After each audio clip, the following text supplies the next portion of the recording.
obviously we want to minimise the numbers of students that we require to have that targeted additional support and intervention.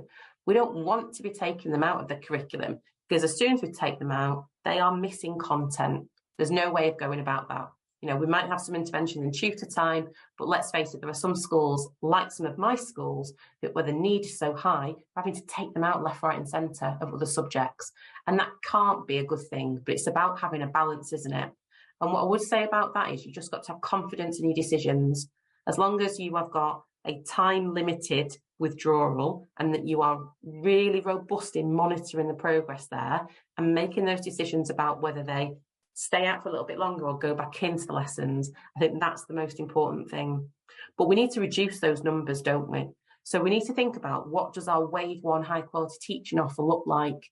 This idea that these are approaches and strategies that are going to be helpful to everybody and harmful to none. Okay, but those students who require additionality, they actually are going to be really crucial for them when they're in the classroom as well. They're going to help bridge that classroom learning to intervention learning as well. So I'm just going to put this up there, and at first glance it looks really complicated, and I suppose it is really, because literacy instruction is completely multifaceted and it is complex. And I've shared this with some of my colleagues to really emphasise to them that we are constantly spinning plates in a lesson.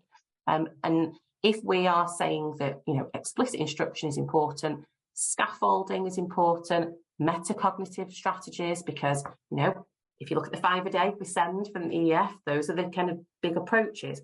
What does that actually mean on a literacy level? You know, we've got the development of oracy and oral language, we've got writing, supporting those who are not yet mastered, but then supporting those that are good writers to write well to learn. And then obviously you've got reading, you know, learning to read for those struggling readers, but then using reading as a vehicle for learning across the curriculum. And within those 3 areas, there's obviously lots of other components. It's no wonder why, over time, developing literacy has been an add-on. You know, even specialist leaders struggle to juggle all of that. And it's not a case of, well, this year we're just going to focus on oracy, or this year we're just going to focus on that. I think the sooner senior leaders realise that we can't have a cherry-picked approach each year, the better. We've got it, on the one hand, we've got to have a less is more approach, but we can't let those plates drop. We've got to keep it going, because we know that there is that reciprocal relationship between these elements of literacy. We've got to be smart, we've got to try to join the dots up, and we've got to be part of the school's teaching and learning team. So if you're not, go back and ask about that. We've got to think about where we can fit the opportunities in for supporting oracy, reading and writing in what we're already trying to achieve in school.